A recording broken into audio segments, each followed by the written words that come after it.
Good morning to you. Good morning to you. We're all in our places. I guess with bright sunny faces. But this is the way we start our Tuesday. Hi, how you doing? Who been up all morning like me? So let me come in. Let me come in the building. Let me say hello.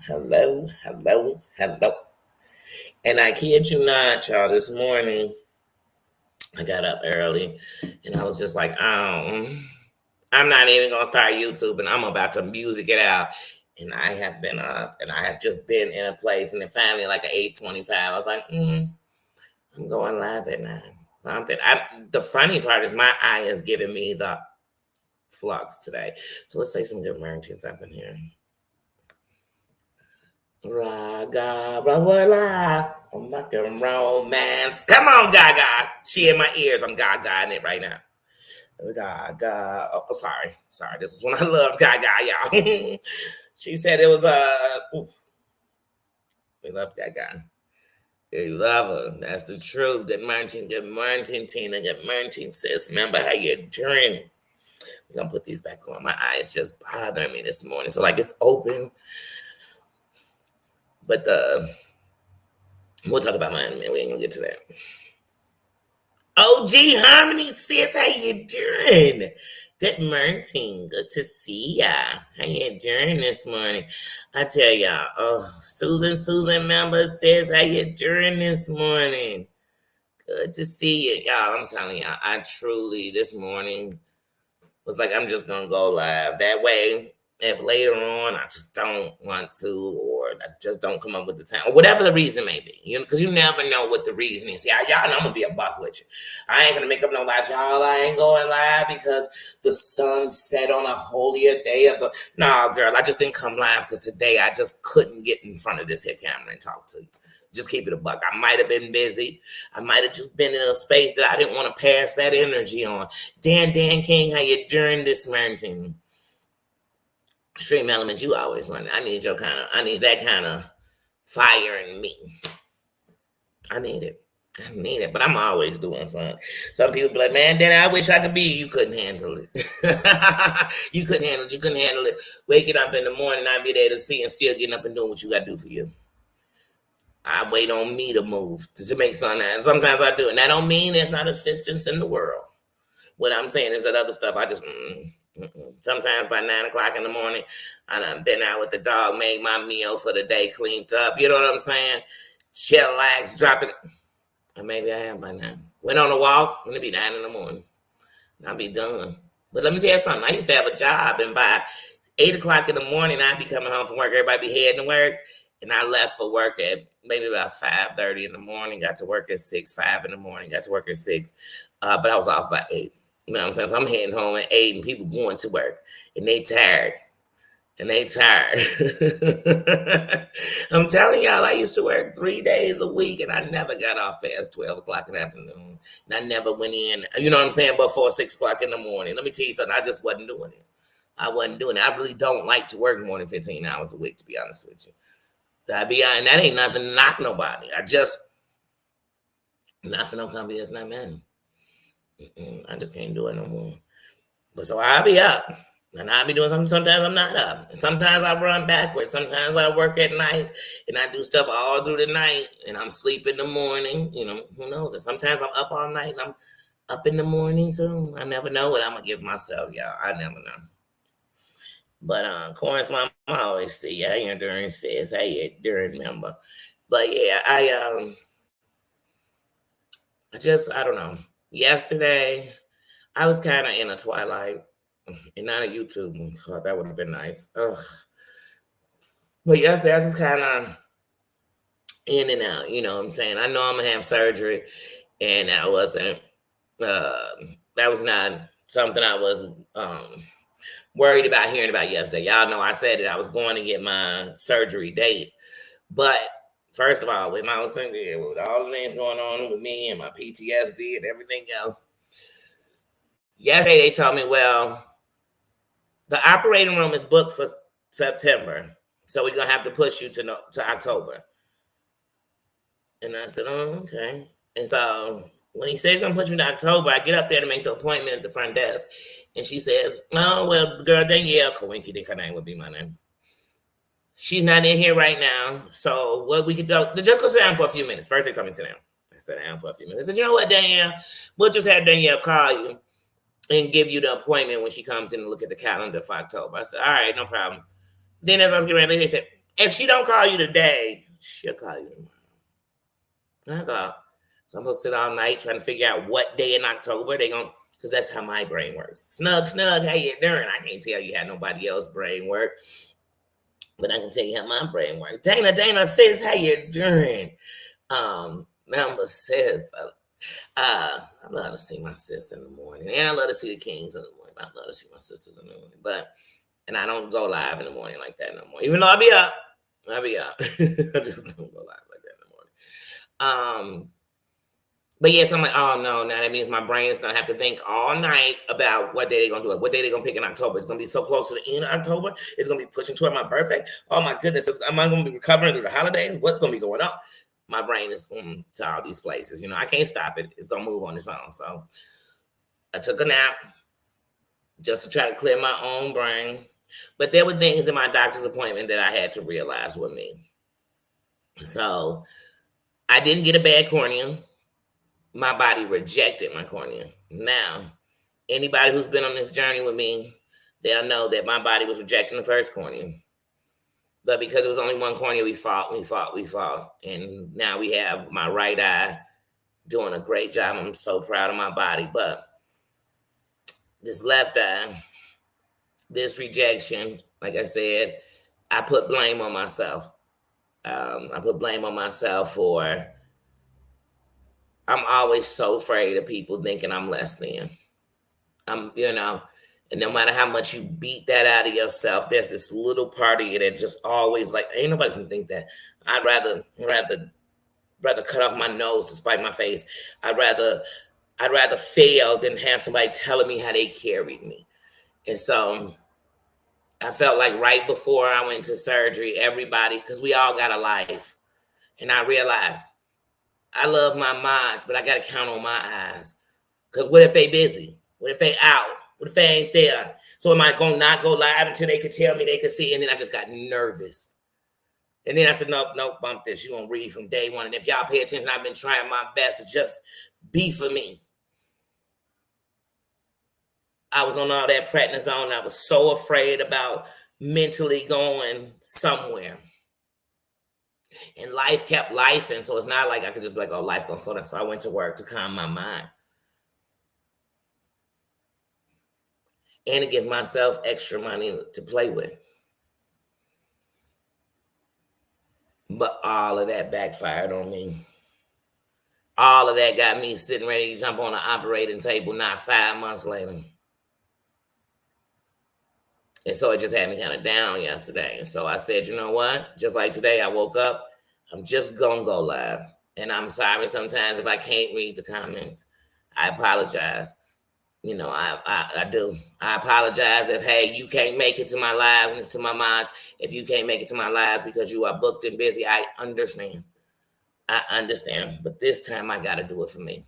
I can't be, juke, I'm going to wait for you and I'm going to wait for you. Because sometimes I waited and it was actually in the worst times of my eyes. And I was like, who are you really helping? Not me. Because I'm getting ready to go lay back down on the surgery table and get my cornea taken out and put it back. And then I was told, so because it's your body rejecting, there's a good chance it could reject it again. I'll be damned. I'll be damned if I'm taking 3 times on this table this year.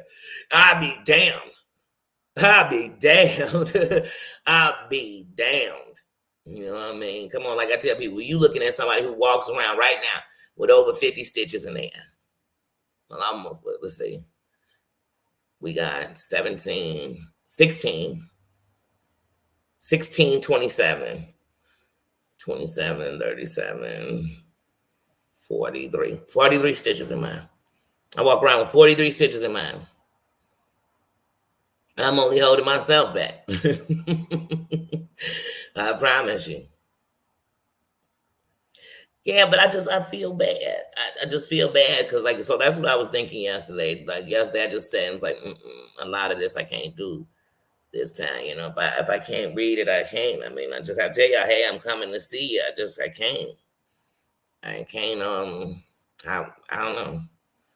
Then I can always do uploads, and that way I don't have to read the chat. But then I know me, I want to read the comments when people say. But I hate feeling like a burden.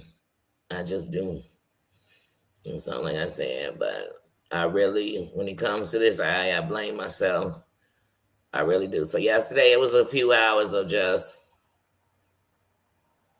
mm. And then I've been stressing so hard on the inside, not on the outside, about just everything, about all the losses that we have suffered in the last 2 weeks, about just life, about disappointing people you love, about failing. I've been so stressed about it that, honest to God, y'all, for the last 3 days, my stomach, see, I have terrible stomach issues. And because of that, when I'm very stressed, even if it don't show nowhere on the outside, it's gonna show in two places. It's gonna show that I won't go to sleep. Because when I'm depressed, I sleep too much. But it'll show that I won't go to sleep because my insomnia kick in. Or it'll show that my stomach will be so messed up that it's literally in pain. Like it's literally unbearable to the pain it'll bring into my stomach, man. Y'all just don't know. And I said, girl, why is you kicking your own ass? You kicking your own ass because you're scared. You know, like I told y'all last doctor's appointment, I realized that right now I am legally blind in my left eye. I went in there and right now it's worse. So like right now, if I closed my right eye, I couldn't see y'all at all. Like I couldn't see the screen. I couldn't see me. And it's kind of like I said, though I don't say nothing out loud. It's had me messed up. It's had me extra on defense. I will beat the shit out of somebody if they mess with me because I'm like super protective of me right now. Like I'm protecting my mental so I don't break down. I'm protecting my eyes so it don't completely give out.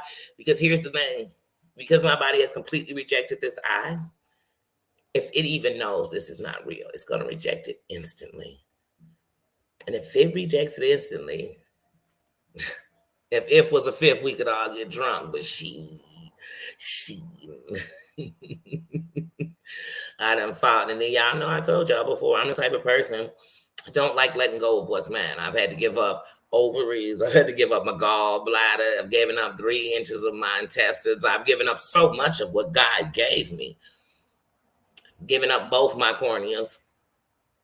Now you want me to give up on somebody who donated theirs, and it just was I made it not. See, my mind goes too far with stuff sometimes, y'all. That's what my mama is telling me. Put them squirrels back into the tree, okay? Because my mind starts saying, dang, you not only failed your eye, you failed the person who donated their eye. I didn't even give them a chance to see the world. It made me feel bad too. It made me feel bad for them. See, that's just how my mind works. I'm an empath. So yesterday I was like, girl, if you don't get it together. So yesterday I was doing some.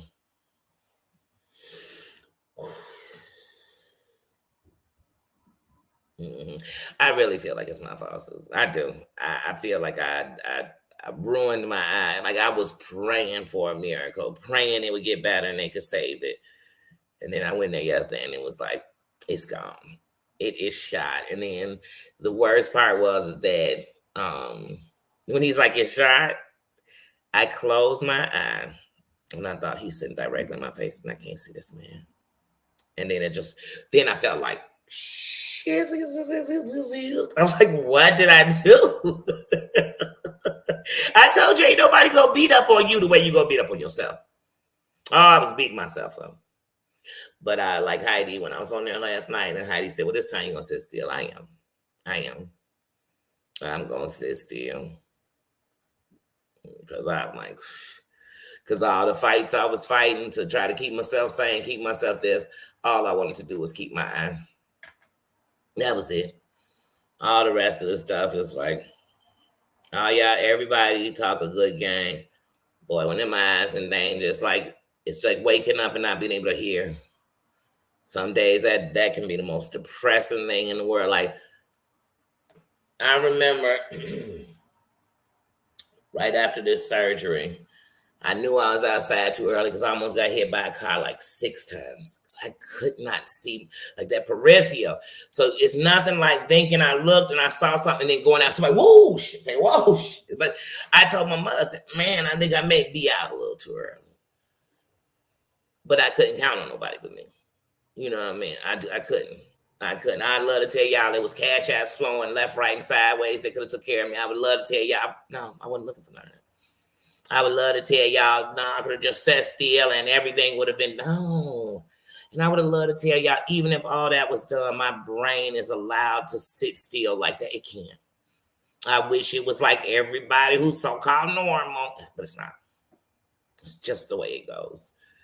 And so it is what it is. Just like even today, just like right now, like I still got to take the steroids twice a day in my eye, but like you said, it's shot. It's shot. And since I don't know what life will offer you, you don't know what tomorrow, none of us know what tomorrow going to bring. But I truly am like, I just want to see stuff now. But then there's a part of me that's scared to be outside. It's scared of the air. It's scared of like things in the air. Particles flying off the back of trucks.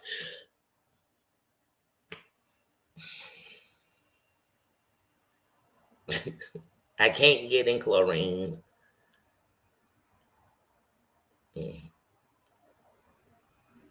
I'm like, sure. I'm just gonna do something. I don't care what it is. Bella Marie, how you doing? Good morning. One long voice. How you doing? Good morning. Good morning. My schnugs that I speak. Granny Lambert, how you doing? Good morning. Hugs to you too. Yes. Yeah, like I said, so so I'm gonna get ready for surgery. And like I said, I always gonna hold my head up.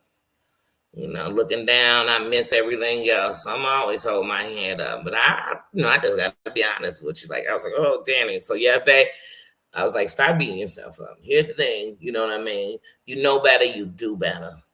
You know better, you do better. And the one thing I believe in life is what's meant to be will be, regardless. You know what I'm saying? When it's meant to be, there's nothing you can do to stop it. And so if my eye was meant to be, it's still here. Then it would be here. You know, it won't go anywhere. But if it's not, it's just not. It's just not. So like I said, the thing I will tell you is because it is rejected now, don't be surprised if in the next couple of weeks it looks gray. It looks like I have cataracts or glaucoma. It may.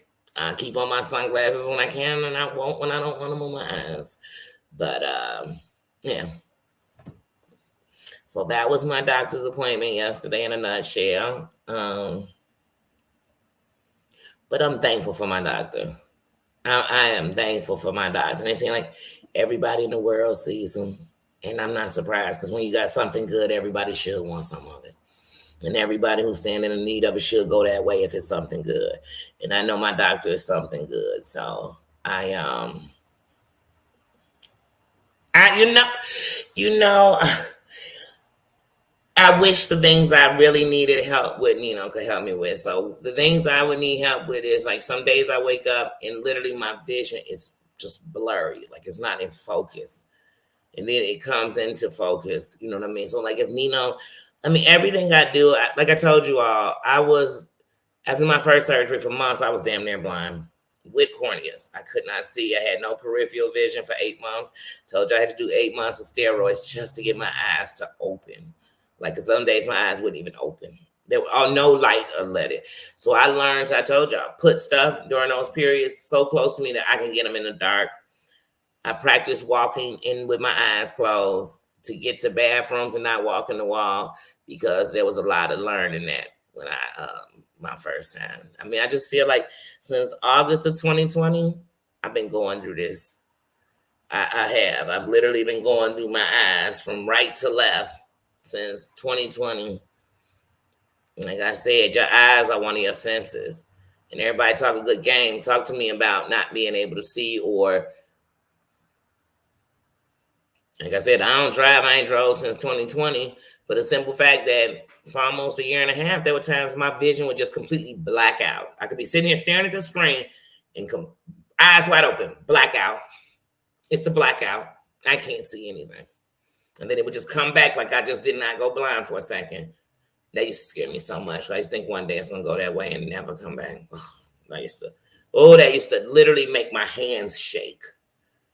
That used to make I would have rather went to the hood and in opposite gang colors and fought than man when I see it, y'all. Thank you, thank you, thank you.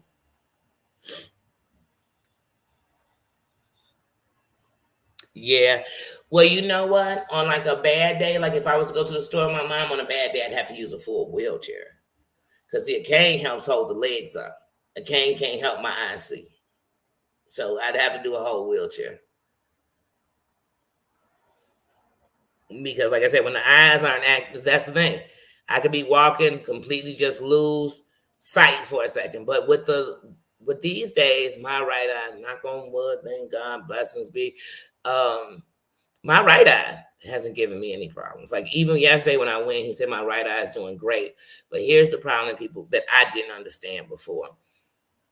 If my right eye is doing great, but my left eye is doing bad, then my right eye is actually doing double work. The one thing I don't want to do, that's why I'm sitting still, is for my body to realize that that this is foreign too.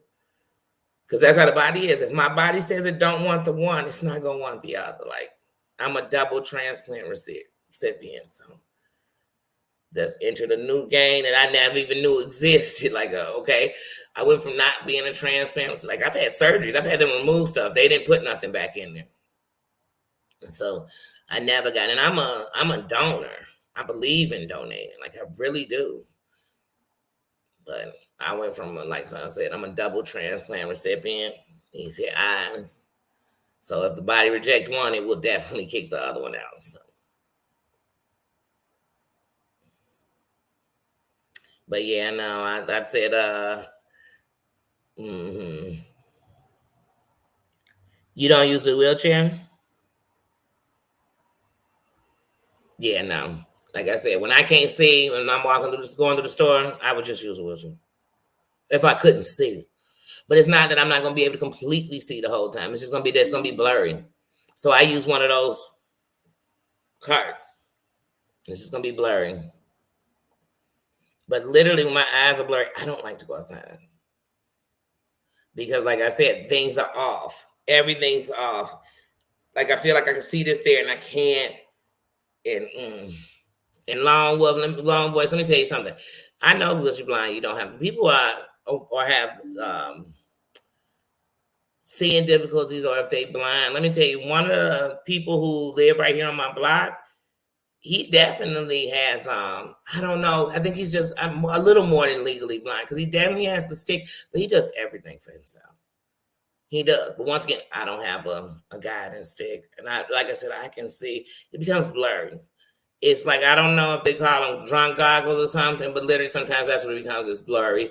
Another problem is sometimes my peripherals are off, so I can't see nothing coming up from my sides. So sometimes I have that as a problem. And then sometimes with this eye, it's literally I can't see nothing out of it. I'm only using my right eye. And what's bad is sometimes people will say to me, like, you're not staring at me with both your eyes because one of them can't see. So it's kind of moving around to figure out. So I don't know.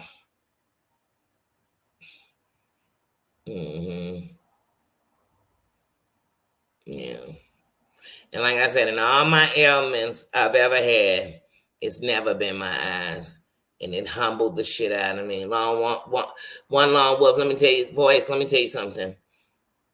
It humbled the shit out of me.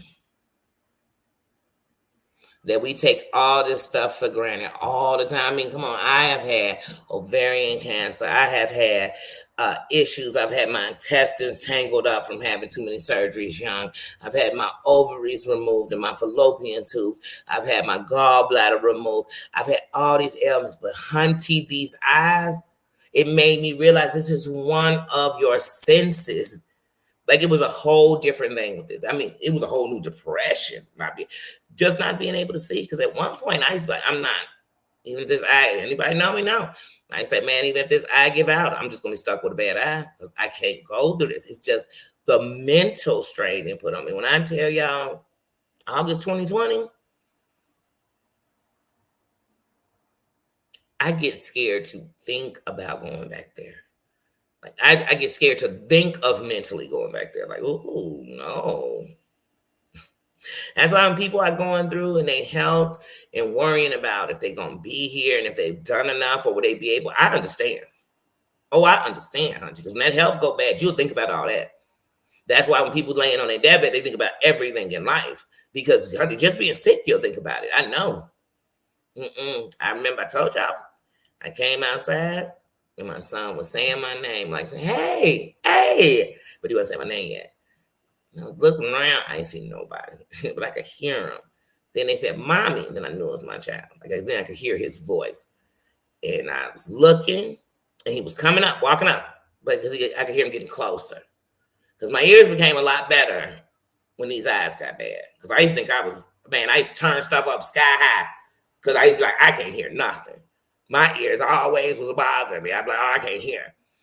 Hunty, when these eyes went bad, my ears was like, baby. They could hear everything. So I'm noticing he's getting closer, and I'm noticing his voice is coming from this side. So I know he's coming from this way. And as he started walking up, I just started crying. He said, mommy, why are you crying? Why are you standing out here crying? And I said, because I still can't see you. And that's when it hit me like, oh, no, there's something I can't. And so I used to literally count how many steps it took to me to get to the end of my block. I used to stop and listen to the sound of when it sounded like cars was getting close. And then I'd look to see how close it looked like that. I really did. Because I started honestly thinking like, this cold ass world, let me tell you something I've learned about this world. You could be sick and they don't care. That's what they tell people. Y'all think I'm making, let me tell y'all something. And all the stuff I went through with my body, if I told people back in the day I had kids young, they'd make it like it was a horror. They'd never think that maybe God had a plan for me. And he knew, girl, by 20, you won't have so much as ovaries. And maybe he said, I got something for you, though, because I want to show something through you. Who knew? I don't know. But I know the world didn't care. They don't care. They don't care. They don't care when you can't see. You go in the store with somebody and tell them, I can't see nothing, don't leave me. And they'll look up, they gone. And they saying, just come find me, calling on the phone. Girl, I'm over on aisle CT 187. He said, girl, I don't know. Then I used to feel like I was sitting on a bench like a little kid lost. Yeah. Ask me a question, Bella. People make me upset when they ask me questions, say, don't get upset, or trust me, this ain't to be rude. And then they be rude as shit. What's the question?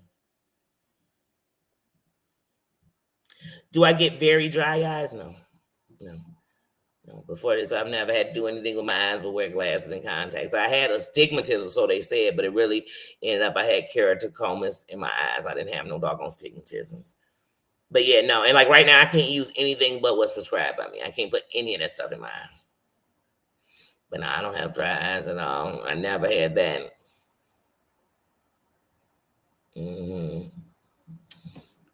Thank you.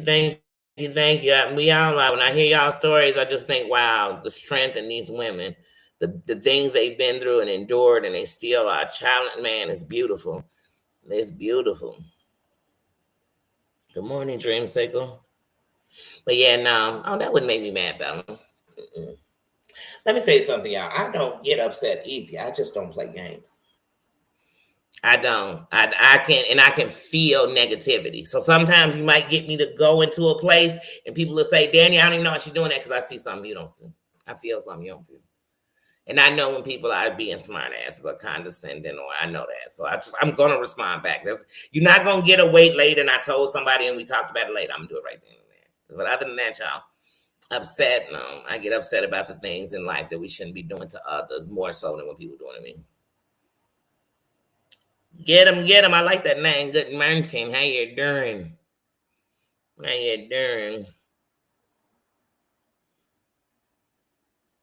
Oh, hey, how you doing, style? You just changed your name. How you doing? But yeah, but like I said, this eye has been a life changer because I think that because I gotta understand everything that went down in the same time of my eyes. So it was like surgery in August. Go to in March, find out the house will sell. In May, realize it would be the dumbest investment in the world to do. In July, the day before August 1st, heading to Georgia, packing up my dogs. In January, losing one of my 16-year dogs. In March, coming back to Chicago, spending 10 months in a hotel. You know what I'm saying? Getting into it. So it's been a lot. And then turning around and having another surgery.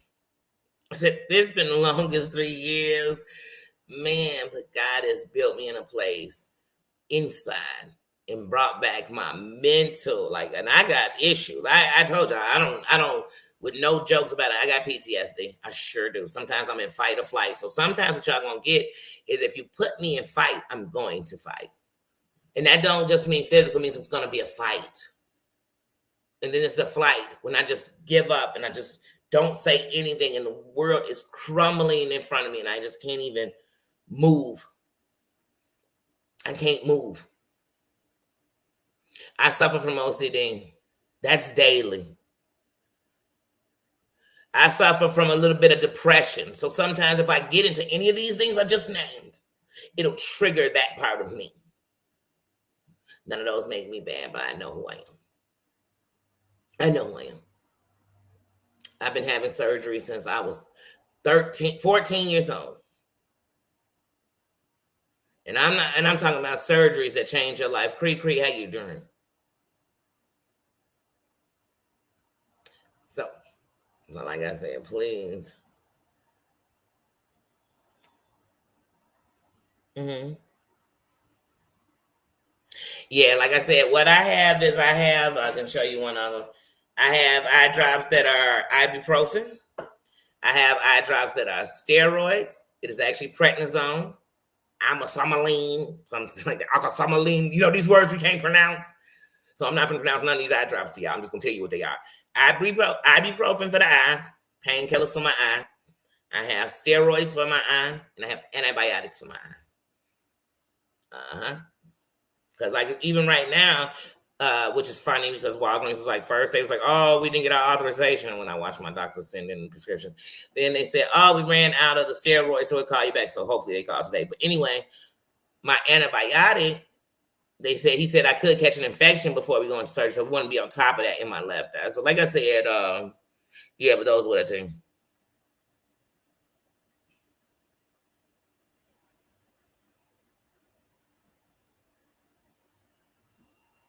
Please do. What is OCD here? Let me give you the definition. Because if I explain what it does to me, then people say, oh, well, that's not how my OCD is. Well, that's me and you two different people.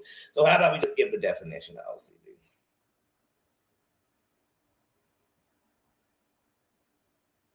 Like I said, one of the things with me is I can't just jump up and do something. And some days I can't even, I have to prepare myself to leave because my mental is just everywhere. And I don't drag myself. So I told you that's not coming. I try not to come on here when it's low because I don't want to come on here low vibrational. Because some of us, that's what we end for the day, and I don't want to help bring it down anymore. Okay. Here we go. And I just pray that this don't give me no doctor definition where it's words where we're like, a scuba blah, blah. I don't want to define it like that. Okay, so it's an obsessive compulsive disorder. And here it is. Here's the definition.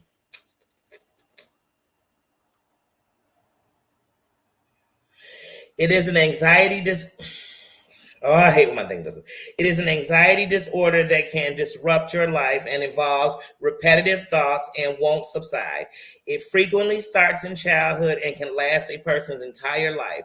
It is estimated that around 2% of the U.S. population has this disorder.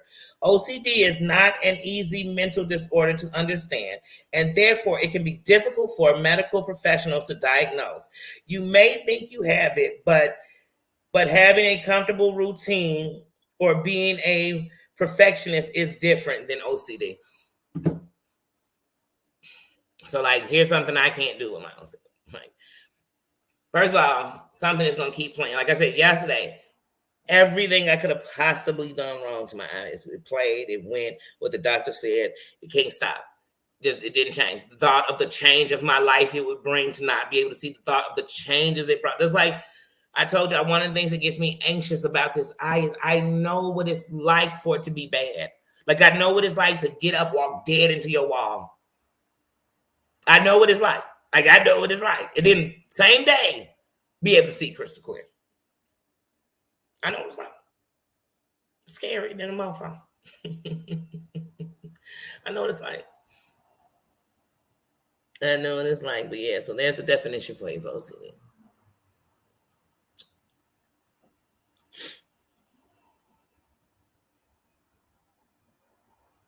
Go on, show 'em.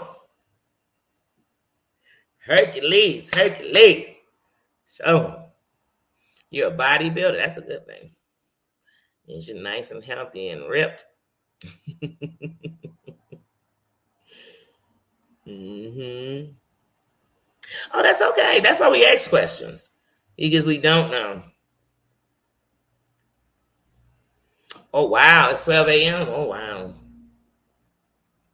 But yeah, no, that's why we, no problem. That's why we ask questions because we don't know. And here in America, we seem to have everything. I don't know why. But yeah. So no, that's why I tell people the person you can handle, maintain, and control is you. Everybody around here, especially on the internet, want to control somebody else. You can't. You can't. And working for you is hard. Working on me, keeping me healthy, mentally straight, all that is hard. It's an everyday job. And it don't mean because I'm going back crazy all day. See, you tell people you have mental and they'll use it against you. They'll use it for the reason why you went off. No, sweetie. It's not.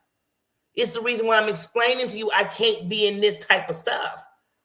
It's the reason why I'm telling you that. Thank you, Bella. Thank you very much, sis. And but no, that's what I tell people. But it's also why I know how to understand people. Because there's a lot of people that's dealing with something and they swear they don't have nothing. And it's a lot of people dealing with something the wrong way. You know what I mean? So yeah, so no, it's nothing wrong with explaining it. That's why I tell people. One of the reasons that I'm always gonna be quick to fight with you is because I've been fighting my whole life, like most of us. Some of us swearing because I didn't live in the hood. You wasn't fighting. Seemed like y'all was fighting. It just seemed very bitter. You fighting something. You fighting your parents. You fighting your ex. You fighting something. You fighting something. You fighting that habit you used to have. You fighting something. At least I just, like I said, I know me. That's who I need to know. That's all these people want to tell you. Oh, Cree girl, I know you, girl. I know this and I know that and I know this and I know that, but they don't know themselves. And what is knowing me if you don't know you? Because you lay down with you and wake up with you every day. So I know me. Dion, how you doing, bro? I love when the Kings are in the building. I see the Kings are up this morning. Good to see you. Good to see you. Cree, how you doing? But yeah. To me, it's like learn you, work on you, and that don't make me no perfectionist because I'm never gonna be perfect. Don't want to be. And some of the flaws I got, I'm probably gonna keep them.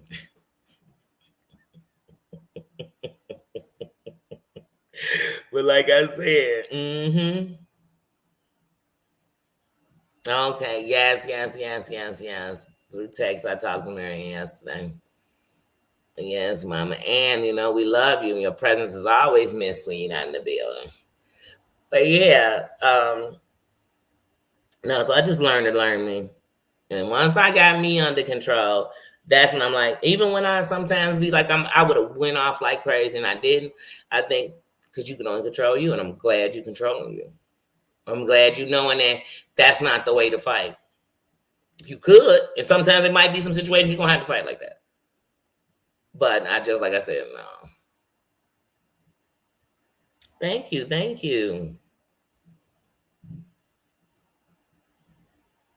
Yes, Mama Ann. And I tell all my moms that one of the things about me is I feel their presence. And so they don't be here sometimes. I'll still be thinking they're here. And then I'm like, wait, they wasn't here yesterday? Sure felt them. And sometimes if they catch it, I've said hello.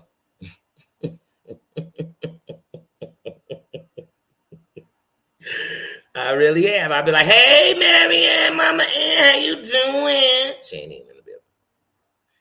But we know Mama Ann just came home from the hospital last week, so let's keep her lifted in our prayers. Let's send love to her. So much I tell you all the time, we send them love until they feel it. So they know we missing them, we loving them, we thinking about them, we sending good energy. And that's to each of us. Not one of us is above it. Not one of us is above it. There actually is a situation that as soon as I can get it all together, I'll talk about it. And it has to do with someone from over here. But until then, I just can't put it to my mouth. I can't. So right now, and I hate to do that because I hate people like, I got to tell you something, but I ain't going to tell you. Like, why'd you tell me that one? Hello.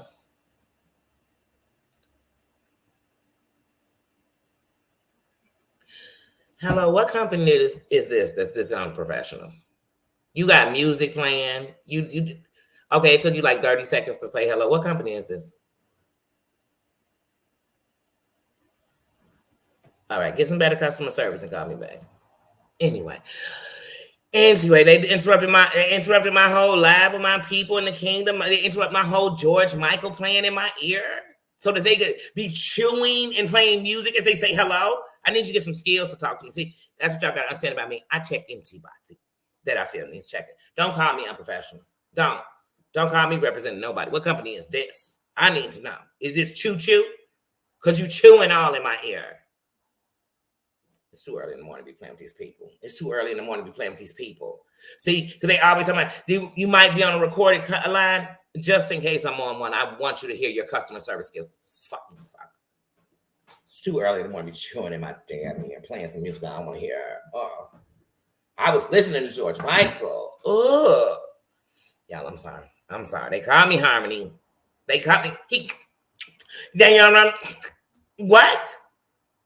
Did a whole cow just call me? Because I'm half a smacking in my ear trying to act. Bodie, I should call them back. I should call them back. Give them a, girl. A girl. Oh, y'all know I don't be having time for no BS. See, I told you, I just ain't got no time. Susan, you know I ain't got no time. No TikTok. I love you, Harmony. Thank you. We love you being here. I love your energy, Harmony. Look, Harmony. Somebody, but she ain't even saying Harmony. Yes, I am. I'm just saying it a different way. Okay? That's right. $8 billion to Terry Lynn. Mm-hmm. And I'm suing all her aliases. Mm-hmm. And I'm not talking about aliases like she might have some stock accounts. I'm talking about whatever these heifers on the streets calling. I'm suing Terry Lynn, Turlin, Titterlin, all of them. $8 billion. I'm getting it, T. I'm getting it to you. Don't tell it to you though, because I want to surprise you with this lawsuit. I don't want to even know it's coming. So as low as we can keep it, y'all, we're gonna keep it on the hush hush, okay? I don't want to, because last time she found out about it somehow, because I had said it on the internet or whatever, you know what I mean? But this time we're gonna keep it on the hush hush, okay? And I got Harmony on my team. I know we winning.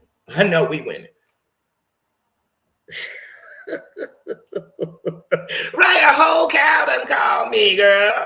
I said, who is this smacking in my ear? Shoot, I had to look at this one of my kids. It wasn't, so then it was time to rumble.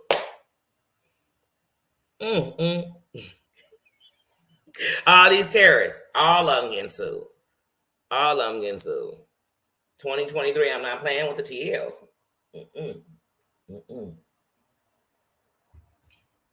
And I said, if anybody gonna lie on Terry Lynn, it's gonna be me. Feel the love, how you're doing, ambulance, how you're doing. Y'all remember that on David Chappelle? He's like, if anybody's gonna mess with my sister, it's gonna be me. If anybody's gonna lie on Terry Lynn, it's gonna be me. Ain't nobody just lying on my friend like that. Ain't my sister ambulance. Ain't nobody gonna lie on my sister like that and not let me lie on my sister. That's what sisters are for, right? According to YouTube, that's what sistership is. How deep can you stab her in the back? Could you smack her with the jump rope instead of turning it so she could jump in it? That's a sisterhood of YouTube, you know. The most shady stuff you could do to a heifer means you love her. That means you love her. It's people on here like, oh, that's my friend. Say, girl, that's not even your enemy.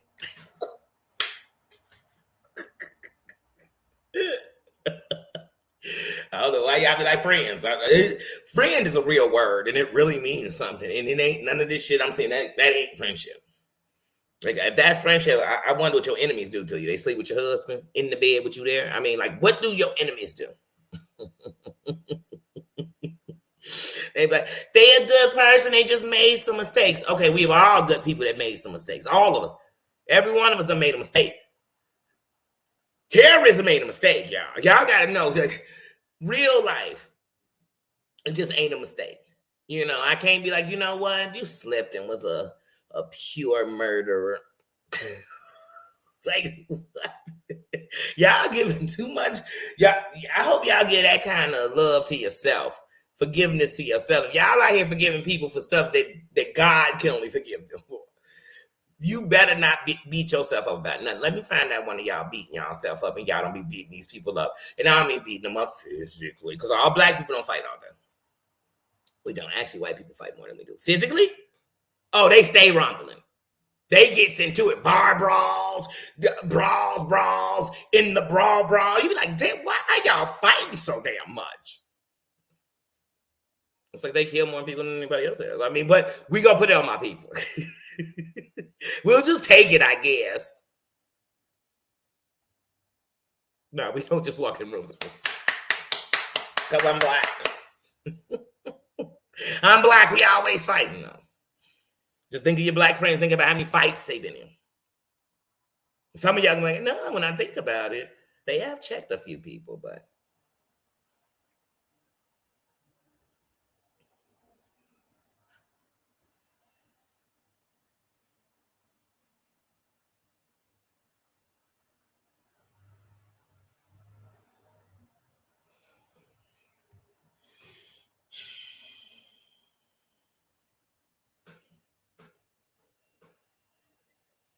Okay, Walgreens.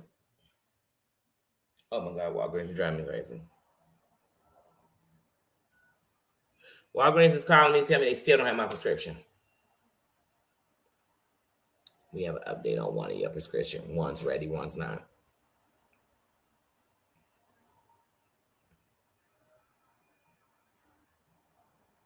Wait a minute.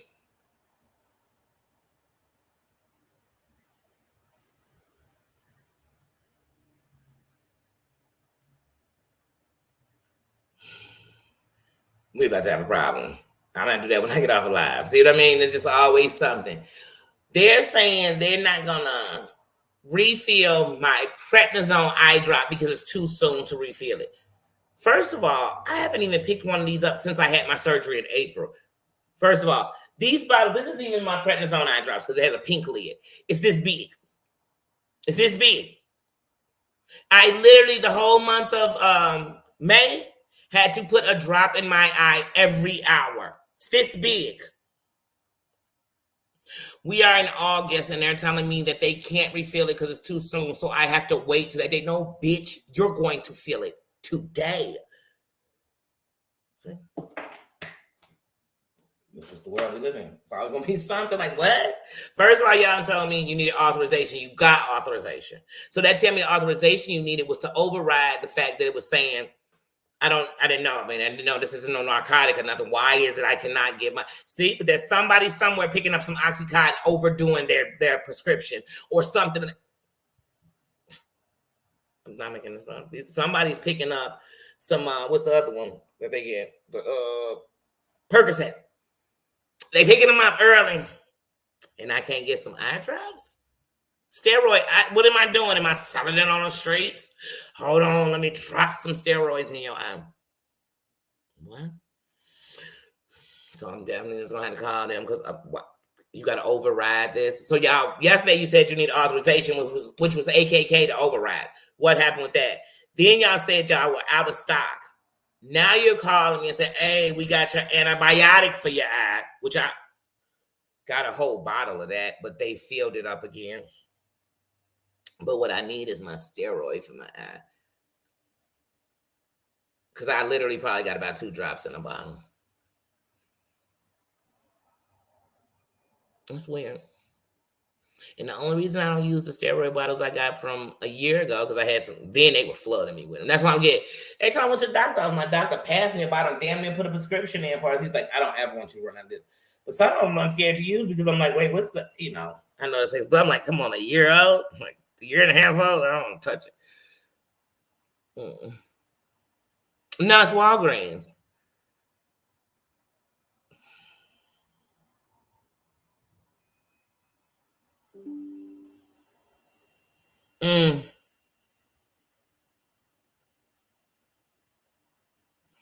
Yeah, like I said, yeah.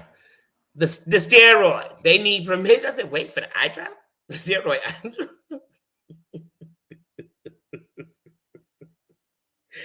What? What? What? I'm like, wait, and they really just called me and said that I've been waiting on this prescription since yesterday. I can't stand Walgreens either. Oh, this makes me so angry. Like, what? And not angry, like, oh, I'm pissed. Like, angry, like, what?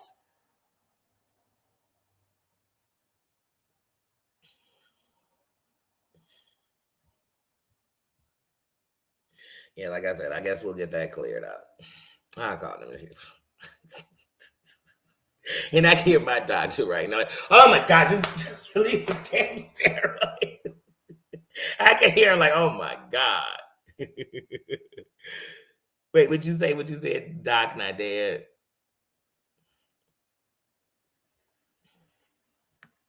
What's my ambulance saying?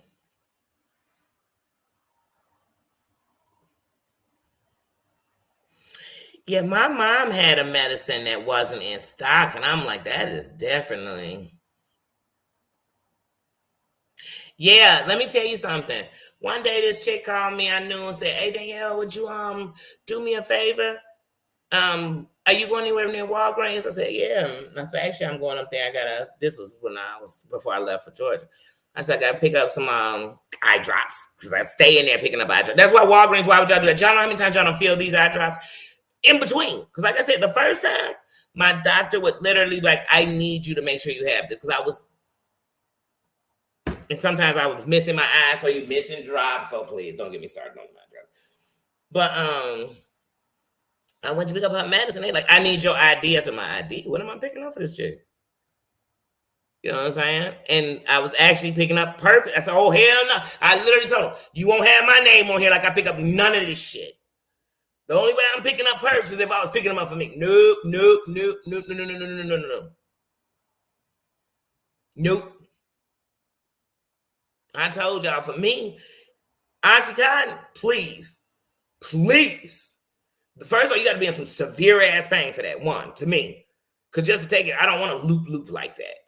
I don't even like Tylenol with codeine because I just don't like, first of all, I don't like what it does to my stomach. I hate when you're having surgery and they put you on morphine. I hate how my body feels afterwards. I feel like I was addicted to something. So now, oh, hell to the no. Hell no. I don't tell people I couldn't be on pills like that. Oh, hell no. Fucking my stomach up. I told y'all they put me on Xanax about my anxieties and stuff. It was too much for me. I felt like when they tried to put me on Ritalin. Like, oh, hell no. No. And I know people who, if they didn't take Xanax, Lord knows where they be. So I'm not against them. I just know what my body can't do, like, at all. And I know people that be popping them things to get through the day. They on this, they on that. You be like, ooh, hell no. My stomach won't take it neither. My stomach will be like constipated for real and not. Every time I took morphine when I was in the hospital, and now everybody knows that everyone needs. Well, they have another one, but most of these local anesthesias got fentanyl in them. Just a fact. But when you think about every narcotic that's on the street, I'm talking about the ones that street drugs on the streets. It once was in the hospital. Morphine they was giving out when it was pure heroin in the hospitals. They wasn't even morphine in. They cut it to make it morphine.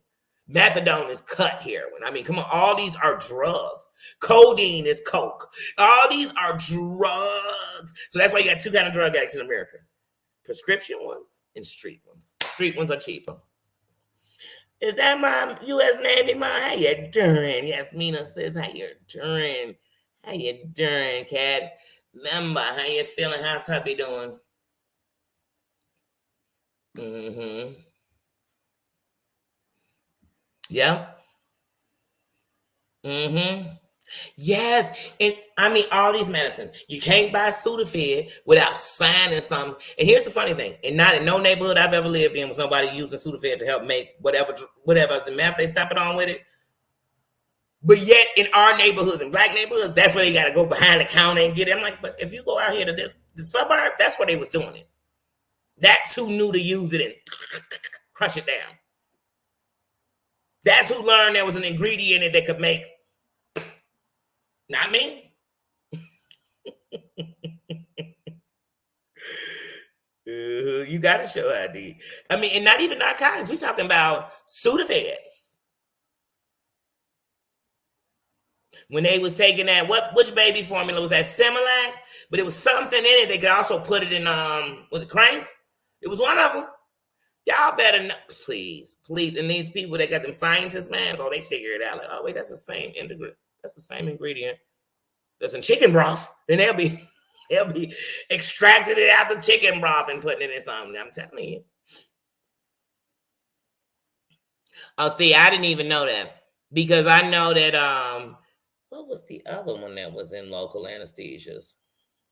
Like I said, I've had 5 major surgeries, and last time I had surgery was the only time they let me know fentanyl was in my local anesthesia. And if there's another anesthesia that doesn't have fentanyl, I never knew that. Never.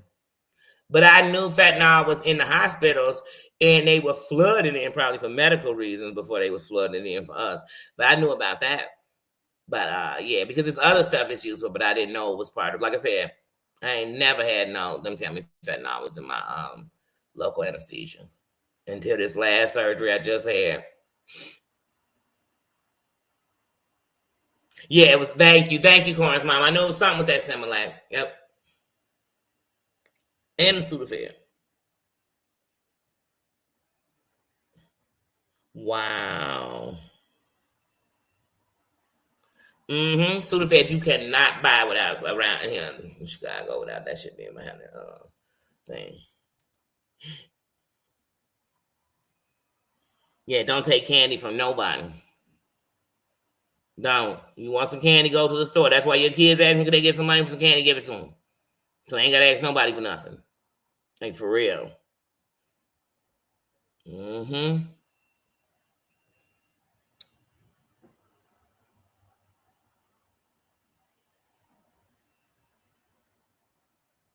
Yeah, the shit on the streets, like any of it, the shit on the streets is killing. Mm-hmm. But ambulance, my only thing, like I said, I've had a bunch of surgeries. I've never had to put the little patch behind my ear to not feel nauseous. I've never had to do those after my surgery. Once I did. But I usually don't get sick off of my anesthesia. When I tell you that my anesthesia on this last one, I literally couldn't stay awake at all. Like when we were going ready to go home, I could not keep my eyes open to save my life. I was like, nah, I don't remember anything for the first 24 hours. Like none of my time. If I didn't have a video of coming in my doctor's office, I wouldn't remember that. Like I was literally out. And then that worst part is I threw up. Like I threw up. I never throw up after surgery. I never throw up. Like I never do. I was just sick.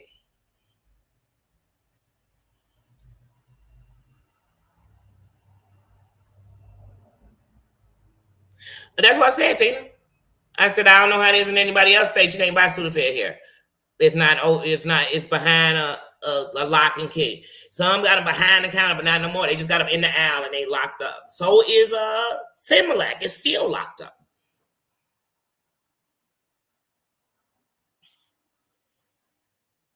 Mm-hmm.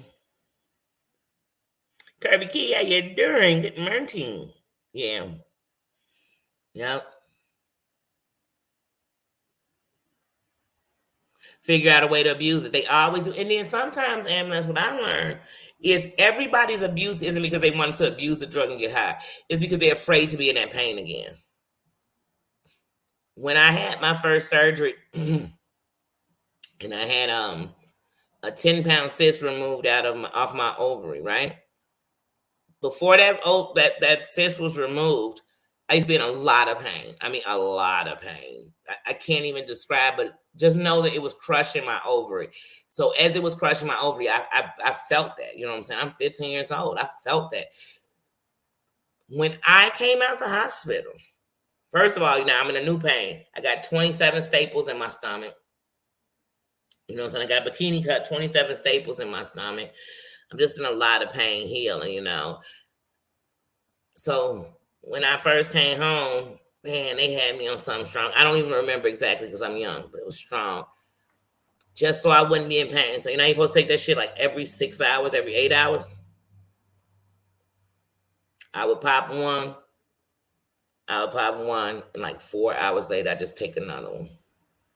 Then one day, now this is what taught me something. One day, I woke up in pain, right? And I had did too much that day. And so, like, my whole incision was swollen, you know what I'm saying, where the staples were, and they hurt real bad. So I took 2. Y'all, when I tell y'all, I thought I was like dying. Like, I took the 2 at once. I was sick as a dog. I'm sticking my finger down my throat. I'm drinking milk.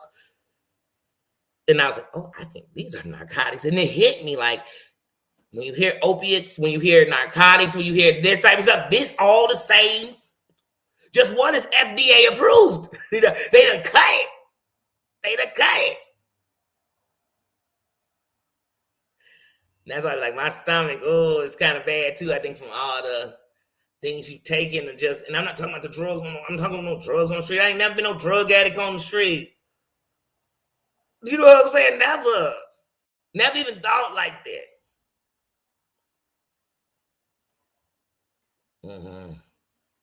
Yeah, and that was me. I was so afraid to be in that pain again that I was literally pumping. I didn't even know I was getting better. So now what I do, if I have a surgery, if the first day I'm on them pain pills every however many hours, if it's every 4 hours, if I'm on it every 4 hours, what I try to do is get it down. So the next day I want to try to take it maybe every 6 hours. You get what I'm saying? Then the next day I want to try to take it every 8 hours. The following day I want to take it once at the end of the night so I don't wake up in pain. You know what I mean? Like, that's how I try to do medication because I have an addictive personality. So it's one of the reasons I never want to do narcotics because I'm afraid I might like it and then be just, I have an addictive personality. I eat something, I like it, I want that shit every day. I had a coffee so good at Dunkin' Donuts a few weeks ago. One, I can't go to the hospital and not think about it. I went to the hospital yesterday, left the hospital and was like, I should have got that thing. Walked down to the other Dunkin' Donuts. This is Dunkin' Donuts 2 blocks from me. I walked down the street. I said, no, we Dunkin' it tonight.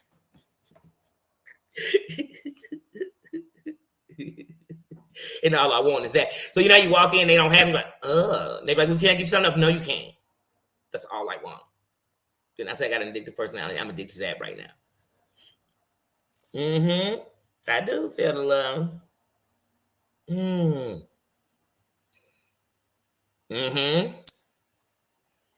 Yeah. Yeah. Oh, that codeine messed my stomach up. They used to prescribe me codeine like it was just some aspirin or something. Like they would literally prescribe it for my pain. And I just, mm-mm, mm-mm. And what I learned was more people wanted them than I did. Please. I worked up in North on them rich man. They shake they bag. It sound like a candy store. Like you be like, what all are you taking? How do you have all this in your purse? Like, what surgery did you have? Shit, who's your doctor? But that's what I learned. You know what I mean? Them doctors, especially with that. You know what I mean? They was just writing them. Didn't I tell you the girl tried to send me to get her prescription? She had one of them doctors. They just writing it.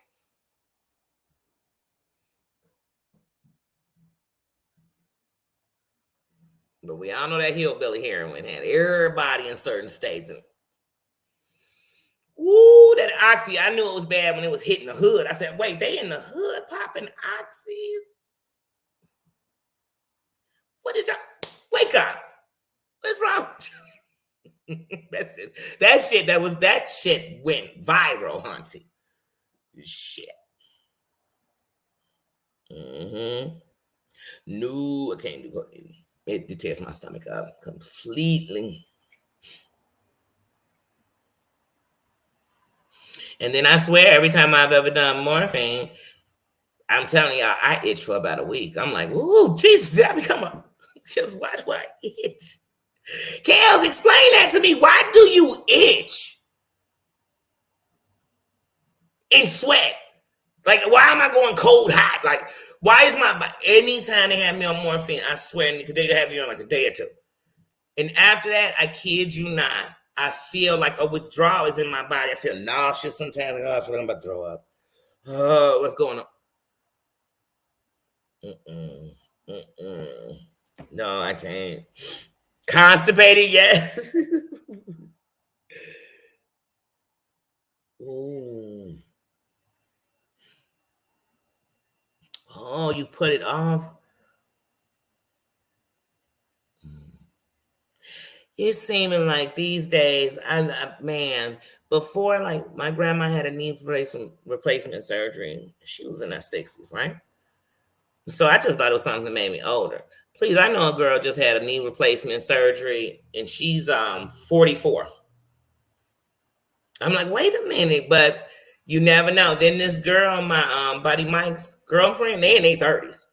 And she was telling me that she had failed, popped her knee out, didn't go in about it. It's gotten worse. Like it happened when she was like 25, and it's gotten worse and worse. And that they telling her to have a surgery, and she don't want to. I'm like, dang, I guess it don't have an age with them knees, honey. Okay, hold on. Let's see what she's saying here. Free writing from yeah, they must have had to put that in effect because I'm telling y'all, people have them write off doctors. They just be pushing it early. Because this girl, and it's so funny, her name is Jen. I can show y'all a picture of her. She look a lot like Jen Bailey. But she is the definition of actually a real clocker. I'm not gonna be honest. She lived in the neighborhood, came over, my buddy worked at a bar, she was coming there. But anyway, this chick would literally be bumping the system on him, and I seen it with my own eyes. And like I said, that day, even when she was trying to get me to pick it up, it's because they're not even allowing her to come up in these places and pick that shit up. So she trying to get somebody else to come up in there. But see, you gotta catch me because once they said what it was for an ID, I'm like, it ain't my ID. For what? Like to pick up this alpha? Oh, I ain't picking up nothing for this alpha. And I told her, slut, I ain't never no, because I know what you're about to do. But she had some little, I don't know who her doctor was. I ain't never been to the doctor's office. I ain't gonna lie to her. But I know for sure I've watched her go because she had went to jail and caught some kind of infection. It was eating her leg alive, y'all. So her leg would look disgusting. And she's on all this medicine. And she called me. She's so much pain. She this, she that. Next thing you know, she'd be going to pick up prescriptions. I seen that with my own ass. I know for a fact there was a doctor in, where was that at? This was in the Midwest. And when they do that special, if y'all ever go watch it, and it's a few years old, but when you go watch that special on hillbilly heroin, this doctor, they had to shut him down. All those people, the prescriptions, he was writing them and getting a payback. People was paying him on these prescriptions. Yeah, he was kicking it out. And they had Oxycontin everywhere out there. Because he was saying then they was going getting the bottles, selling them to the so the drug dealer could sell them back to you. It was cray with that oxy. But it's a good thing they passed that. Because some of these doctors are the drug dealers. Y'all better know it. Some of them just subscribing anything. And you be thinking, how they didn't know that this mixed together a cause of concoction that'll kill me? How they didn't know? How they didn't know if I might take this together? They just knew.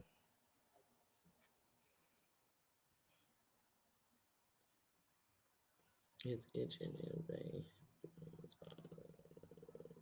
Okay. Yeah, no, but I've had that happen before. I'm like, why am I itching? Oh my God, they turned me to a junkie. I've literally been sitting in the hospital like that. Like, oh my God, they have turned me out. But I ain't gonna lie, is it me? Or if you ever had the morphine button, you pushing it like it's coming out every time. Ain't nothing coming out on every time. No. Because see, once upon a time, they was killing people, overdosing them with morphine. My buddy's auntie died from it. You know what I'm saying? But You just be pushing, I be pushing it. Clickety click, click, click. Ain't nothing coming out of that damn thing. But my mind is telling me that every time I click it, I feel the pain go away. Yeah, I love being in that kind of pain in the hospital where I'm literally like, I just gonna push this button all night. And when it's time, at least I'll already be pushing it for it. And that's when the nurse told me, it's not gonna dispense like that at all. Sweetie. Sweetie. Do you know if you took in as much as you just clicked that button, you wouldn't be here no more? I said, wait, what?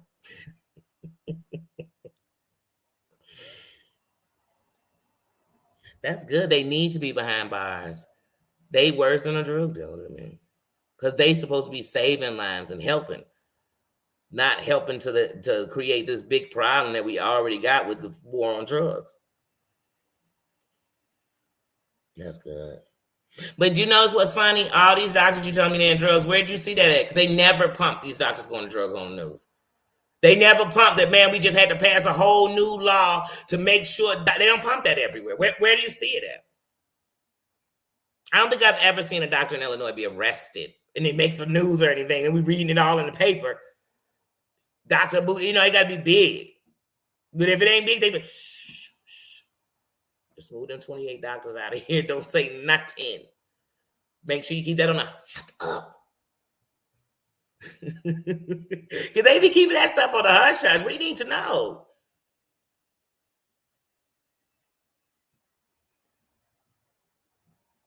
Every 7 minutes, but in small doses. Okay. I know the lady told me you could keep pushing that button. That's not how it dispense. She said it is on the timer and it's not going to come out before then. Because I was just pushing. I was just pushing. Yeah, I've never had a back surgery, thank God, because my back is one of the pains I can't take. Like I said, I've had both my ovaries removed, and fallopian tubes. I've had my gallbladder removed. I've had 3 inches of my intestines taken out. I've had I had a hernia surgery because I had a surgical hernia and it was coming out of my navel. Like a lot of my intestines coming out like a baby, like a movie out of my navel. And I had that one, but then they did the I had the first plates that they did a recall on, so I had another surgery, and they changed the. So I think the original was mesh. I think the original was a mesh plate I had, and then they took that out and put the whatever the new one was. Yeah, push it all day. That's what she was basically, girl. It just don't work like that. No. It don't. You be half asleep, or just me.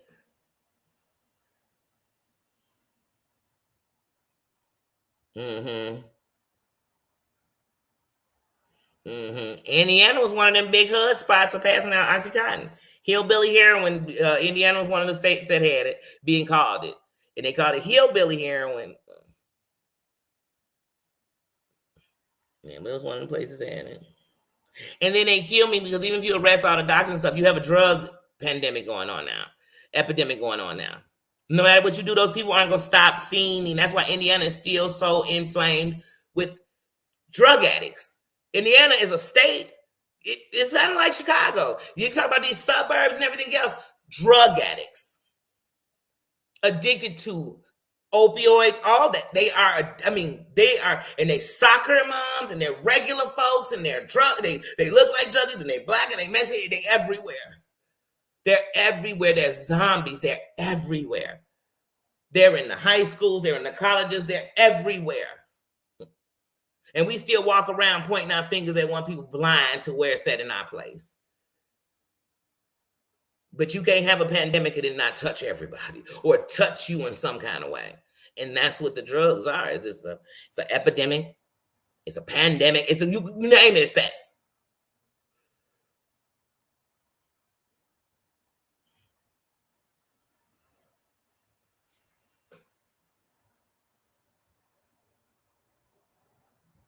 Oh, thank you, Phil.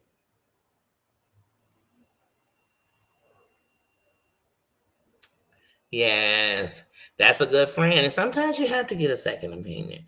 And sometimes you get a second opinion, they say the same thing the first person say. But but it makes you feel good. I feel like when you hear something from a doctor, you should feel comfortable about what you're hearing. And you should understand what you're hearing. Some people will tell you what the doctor's saying. You be like, they don't even understand what the doctor's saying. So how am I? I want to understand. Mm. Ooh.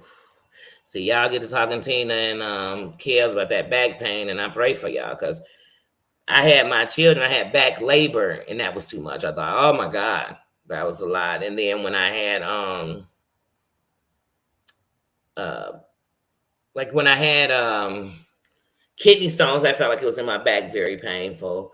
When I had the 13-pound cyst. Now, let me tell you something. When I had that thing pushed my kidney and stuff. Y'all, my back used to hurt so bad you couldn't tell me something was going on in front of my body. My back would hurt so bad that I'd literally be nauseous. Mm-hmm. Right? That's why I said if you have an addictive personality, I know I have an addictive personality. That's why I don't get on none of that stuff. I don't even like taking medicine. I take my blood pressure pill, and I take my blood pressure pill. That's a daily medicine I take, and it took me a long time. I was almost killing myself not taking that because I just don't like drugs in my system like that. I just don't. I don't like what they do to my body. I don't like the changes. My thing. I just don't. I don't. I feel like every time I take a medicine, I get every side effect it has. Nobody else gets them but me. I took Depo-Provera. Every side effect you get from that, I had. It was terrible. Mm-hmm. Mm-hmm. Yeah, like I said, Illinois ain't far off of them, honey. Trust and believe that. But I know when it came to that Oxycontin, they were big on it. And that's why right now Indiana has so many heroin addicted people because of the fact that they were all on that Oxycontin for a while. And here's the thing: when you were taking them pills, it's way more expensive than going to get it on the streets. That's why you have so many people that go from pills to the streets because it's cheaper. You paying $20, $30, $50 a pill, and then you go on the street and they got $5, $10 bags. Drugs are a case of supply and demand. Mm-hmm. Oh, you leaning on a heating pad right now. Oh, Kels. But Kels, you've had several back surgeries, correct? Mm-hmm. Fatal. Mm-hmm. Laced with fatty. My God, I'm glad to have him off the street. And even if it's not him, I'm glad to have that off the street. Mm-hmm. I remember when I used to have a good heat pad back in the day. Do they still make good heating pads, or do you got to have your old school ones? But I think the old school ones they swear are bad. Them ones that set you on fire, I think. But I used to love my heating pad. When I had that cyst, my stomach man would bother me sometimes too, and I would put the heating pad on my stomach and my side and my back. You know what I mean? But my gallbladder was bad. My back used to hurt like crazy. I had so many gallstones they fell into my liver duct. I had to have a what do you call it, a liver biopsy in the test because I had so many gallstones fall into the lining of my of uh of my liver. And I'm like, wait, why are they falling off my gallbladder into my liver? But my gallbladder had so many gallstones you couldn't even see my gallbladder. Oh, 11. Oh. Mm. Well, that always makes it better. Like, come on in, sir, and let's talk about it. Let's just talk about it. They said, why are you getting dressed up? You got to put that gown on. I said, I just want to look nice.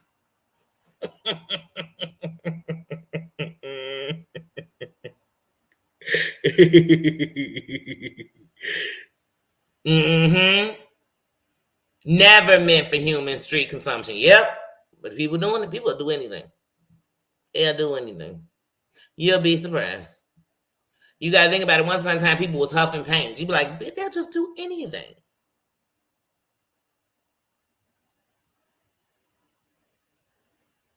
Mm-hmm. Yeah, trying to keep your. Oh, you said thermal burn. Mm-hmm. I'm telling you, feel the love. I used to use my heating pad like that. And they're like, you don't want to catch on fire. And I'm like, man, I can't sleep. These pains, man. Y'all already know. All y'all sitting here talking about, y'all know about them pains that are so bad. And it's not that when you're not in them and you can't remember. It's just that you know what you know is. Mm-mm, I never want to go back in that. Mm-mm. You can't sleep in that kind of pain. Mm-mm. Mm-mm. But I've been in so much pain before that you're exhausted. Your body just want to rest so bad, and you kind of be taking these like 3 second naps where you go to sleep like pass out, and you wake up in pain, and you look at the clock, and the minute ain't changed. But you're so exhausted, it felt like you just had a good nap. You like, I just closed my eyes for 3 seconds. And sometimes you're lucky enough to close your eyes long enough that when you open your eyes, a minute has changed on the clock. You know, I don't know anybody been in that kind of pain. I've been in that kind of pain before. You said you slept on your yes. Mm-hmm. Yep. Yep.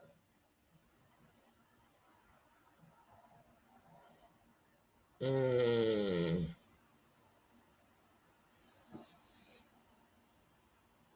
Wow.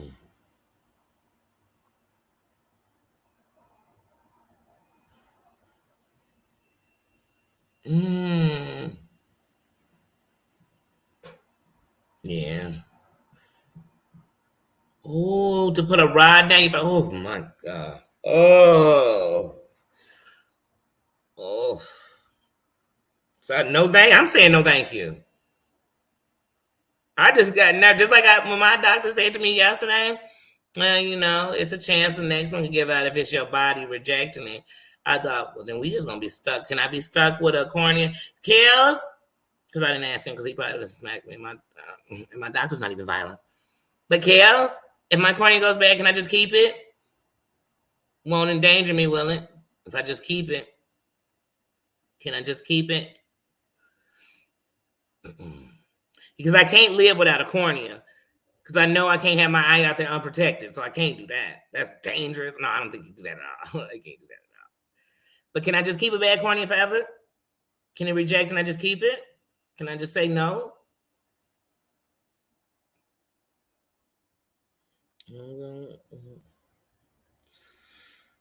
Oh. Mm. Not worth the pain. Mm.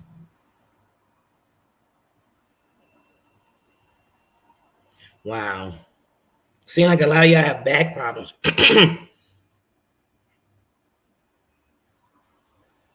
Mm. Oh, yeah, I don't know. That back. Ooh. Yeah, like I said, back pain, teeth pain, back pain are two pains I just can't endure. I can take a lot of pain. I can take a lot of pain. Y'all, when I had that, when I cracked that tooth, man, y'all just don't know. It'd be nights I would literally be telling God, like, take all my teeth out my mouth. For real. Like, if it'll stop this, I would pull them out myself. Like, I was in so much pain. It make my ear hurt when I had that ear infection. God bless the babies. I don't know how they do it. That ear infection just about sent me to mm. That ear infection hurt so bad. To me, I always know I'm in the worst pain when it almost makes me nauseous to be in the pain. Hold on.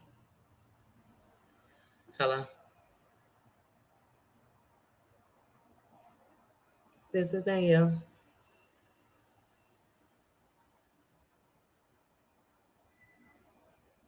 Yes, yes, yes. Yep, yep, yep.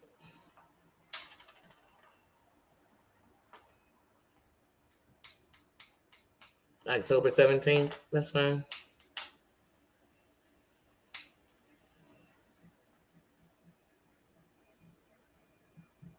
Okay. All right. So now I can go ahead and make the appointment with Dr. Mellick to get approved for surgery. Yeah. And it can't be, what is it? How many days can it be before the surgery? Because it's a time period. Okay. And then how close do they want me to take this COVID test before the surgery? 3 days? Thank you, because they gave me one last time. And I was like, oh, we're back there again? Okay.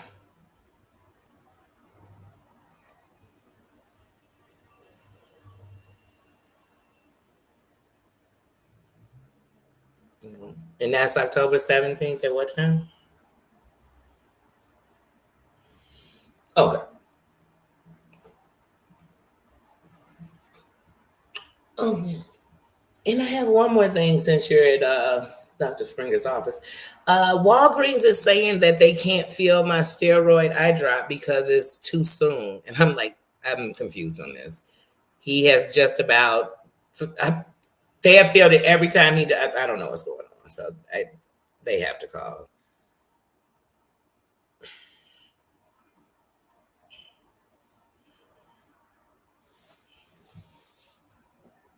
Yes.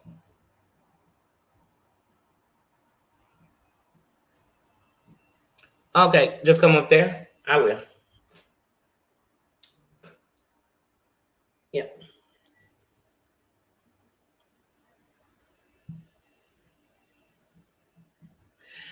Yeah, because I live straight down the street from the hospital.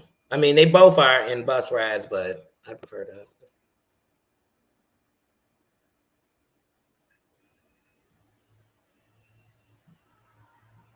October 10th at 1:45. That's fine.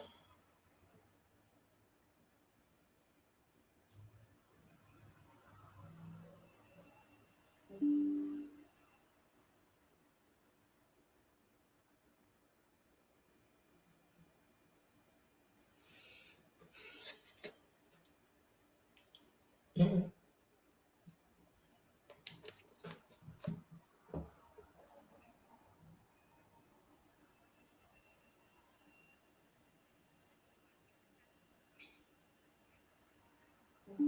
Okay.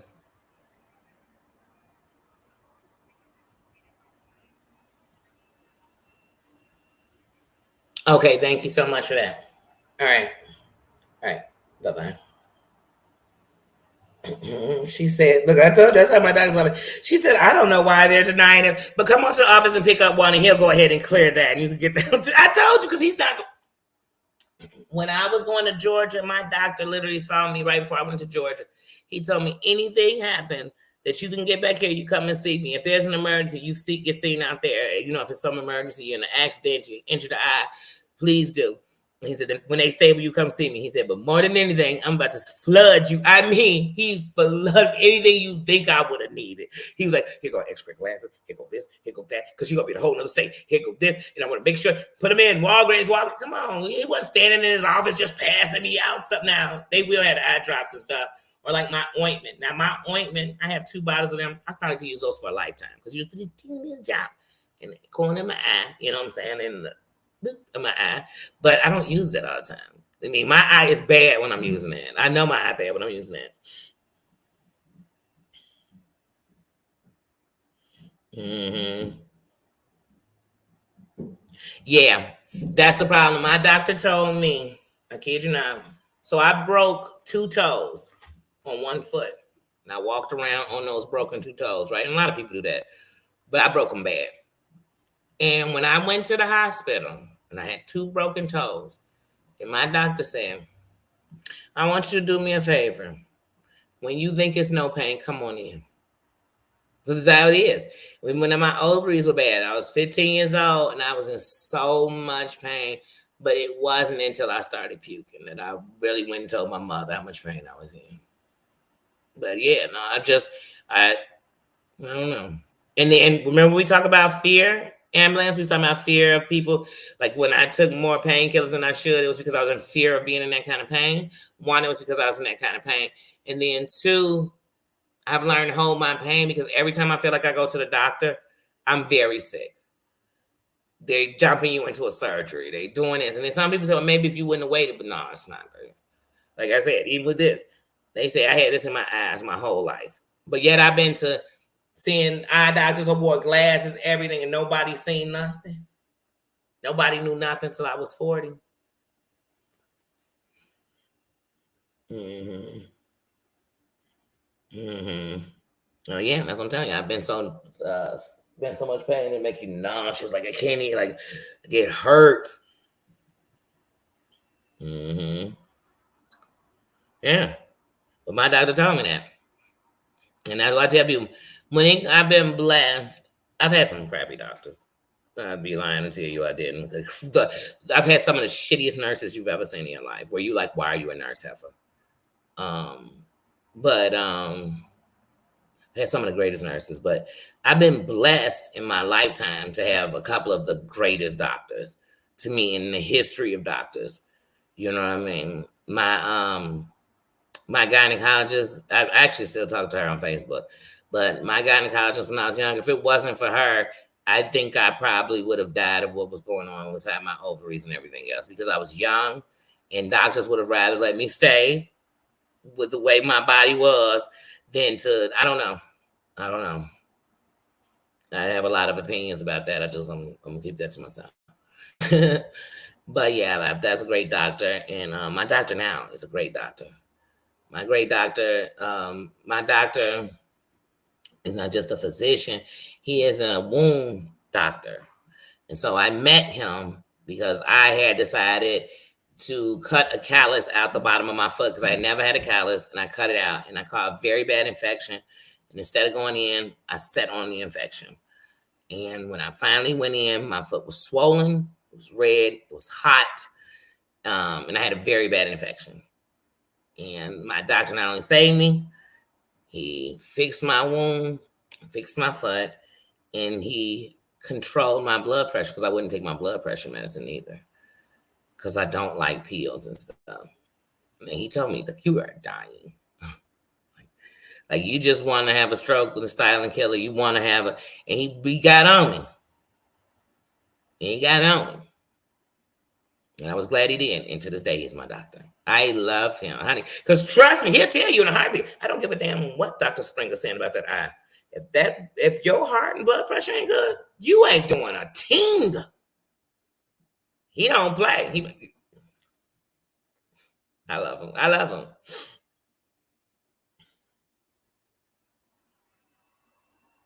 Mm-hmm.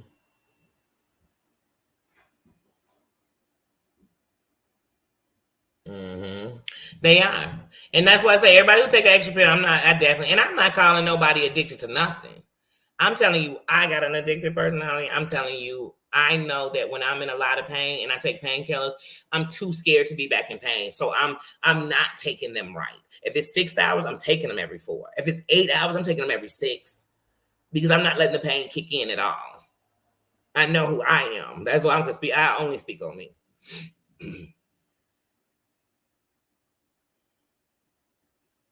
Yeah. Oh yeah, no. Let me tell you something. This is how bad it is, Kev. I used to take my blood pressure medicine for 4, 5 months and stop. That's so dangerous. Y'all know how dangerous that is. I would just stop. I don't need it on.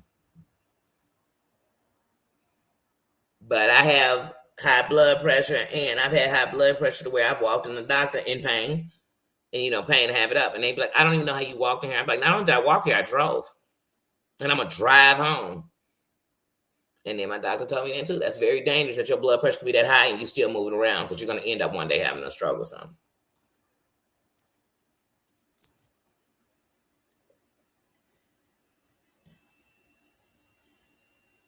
Yeah, man, yeah. Antibiotics are big. I don't know why they're so big. They should come out with a tinier one. I'm like, what happened to the day when you used to be able to get a penicillin shot? Can I just get that again?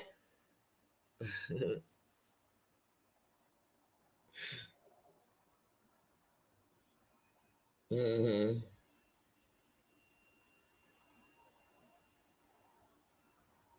Mm. Yeah. Yeah.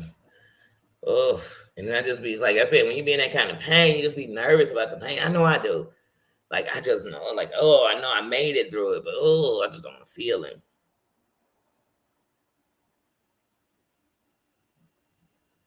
Mhm. Oh, wow. Wow.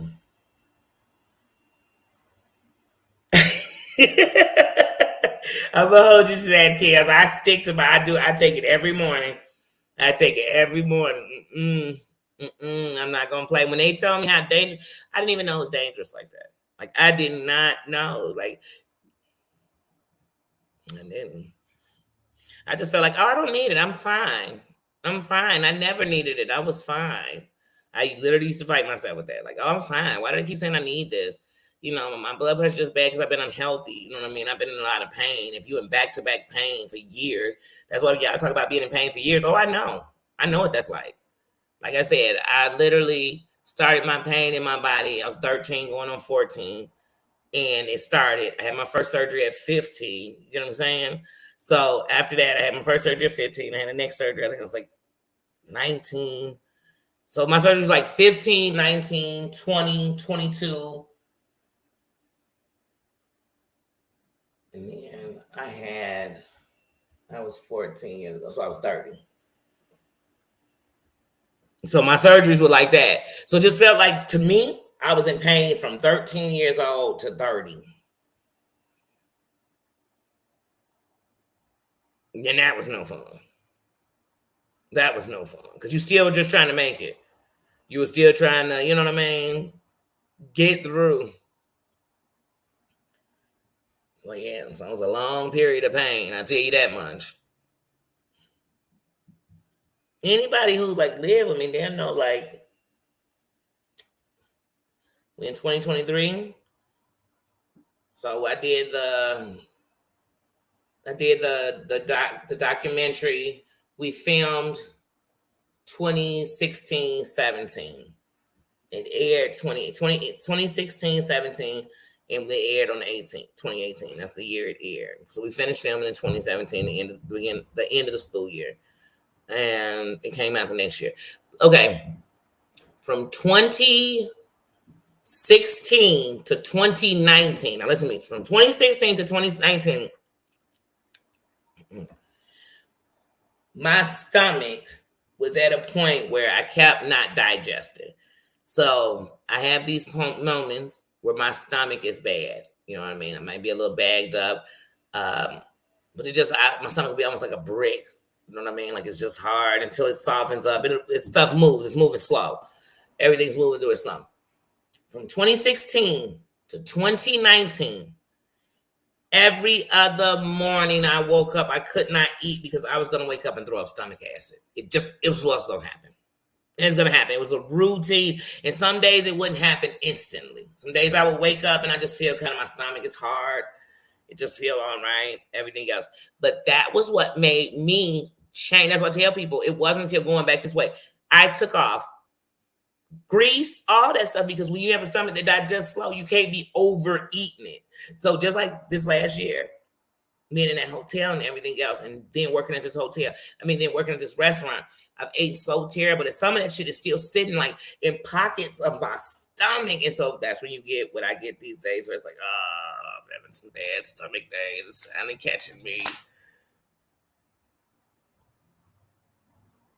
Oh, they're going to their boarding today. Have fun, doggies. Oh, for Seattle, have fun. Have fun.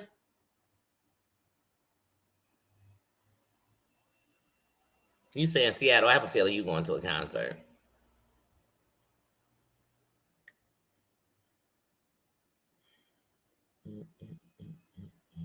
Mm-hmm. Yeah. You got to, Herman. Mm-hmm.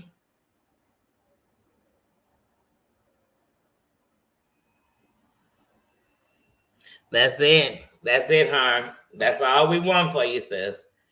That's it. For all of us. That's where we gotta be. You know, we want us to be in our best. You know what I mean? You at your best helps you. But it makes everybody who love you so happy that you're at your best. So yes, definitely, sis. I knew it. I knew it. But she said Seattle. I said, I have a feeling I know where she headed. Enjoy, sis. Mm-hmm. Yes, yes. Mm-hmm. Mm. And it's swollen now? Yeah, Herms.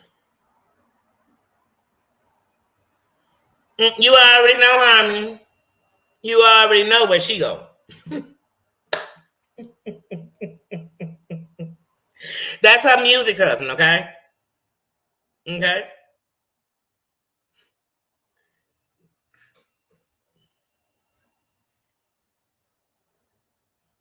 Forget sister wife. She's a music wife.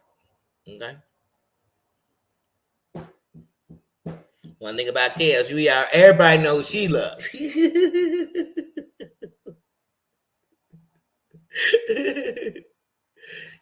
Mm-hmm.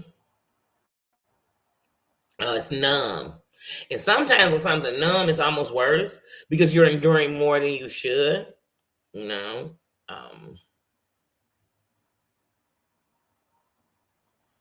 Mm, that's right. Cause I said we already know. We already know you got a great king, and we like but that's still our husband too. That's a music husband, okay? Music wives. You got to know the difference. I don't interfere with your regular husband. But yeah, yeah. I just like I said, I came in this morning because I was sitting around. I'm like, you up? Let's just do a morning live. You know what I mean? And I figured like I'm like all my moms work, or you know what I mean, or they do stuff in the morning. So that's why I didn't see my John in here this morning. So definitely love to the king. I hope you're having a good morning, sir. Mama Ann wasn't here. Love to the queen, and I hope you had a good morning. But like I said, she might have been seeing her nurse this morning or anything else. I just hope she was in good spirit. I'm gonna check on her after this. I know my Dana was at work. I know Tina and Susan are at work, but I got to see both of them in here. I seen Dana pop up in here in the mountain. I know my mare hasn't been feeling well. Send love to her. She might be getting some rest this morning. I hope she is. I hope she is getting some rest. But yes, Kels, have a safe flight and a fun trip. I know you're gonna enjoy yourself. 3 days of concert and sounds like fun. Period. I love music, so you enjoy that.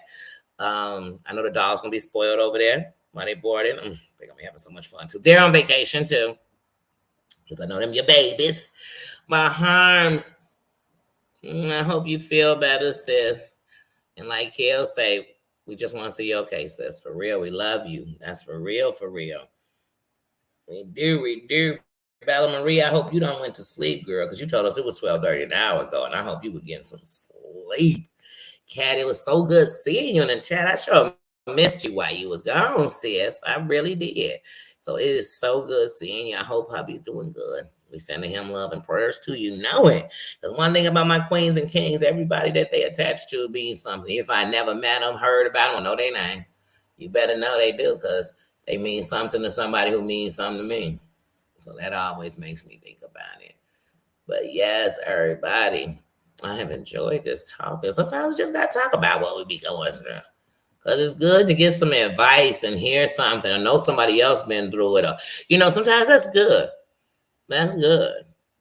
You know. And when I think about it, when one long voice said earlier about using a cane, maybe I could try it. I do have a cane. Because like I told you, I had a whole foot surgery. So if you think I don't have a cane, I got my mom gave it to me. It's it was one of her canes, but I literally got one of them canes that fold up into a small cane, so you ain't gotta even make no excuses. You can put it in your bag. You're like, yeah, I just pulled it out and popped it. It's like in 4 pieces, like pop open. But yeah, feel the love. Since it was great seeing you, I don't want to miss nobody. I don't want to miss nobody. One long love is good seeing you. Yasmin, I love you, sis. It was good seeing you. Corn's mom, I always see you. I always see you, Corn's mom. Even when you're not even on, I see you, sis. I'm watching.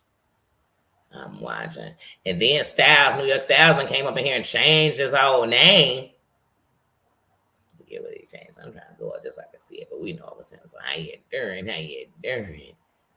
How you doing? Dion's corner came in. It was good seeing you, bro. It really was. It really was. My Cree came through. So to everybody who came through, if I missed you, trust me, it was an accident. I'm not trying to miss nobody. Kirby Kai, thank you, thank you, thank you. And she came from my sister kicking in with the Brooks. And so she has come over and joined the kingdom and brought her crown. Welcome, welcome, welcome. I'm so glad to have you. It was so good to see everybody. Like I said, I just did a morning live because I was up. I was up. I was like, you know what? Let's just go in and talk. And y'all know I'm transparent. So I had to tell y'all, like, oh, I was just really kind of beating myself up. But then I realized, you know what? I just got to do better. You know better, you do better. So I just thought of the things I needed to do on this next go around with this eye. And that's it. I mean, that's it. You said you might walk into walls today. I've done it to the edge of counters. That's why when I first get my eye done, I put my hand in front because I know it's gonna be times that I might just clip a little, be a little too close, and cut the corner of that counter. Mm-hmm. You just look at it a lot. Yes, we missed you, sis. So it's good to see. It's good to see. So, all right, guys, thank you, and thank you so much, Susan and Tina, for holding down for me today because I know both of you are super busy at work. So, thank you, sis. Love you guys, and I'll see you later. If I don't see you on here, I will see you in another chat or in my comments. See ya. Have a good one. And don't forget to smash that crown because you was here. Hit it. Don't babysit it. Just hit it. And I'll see you guys later. Bye.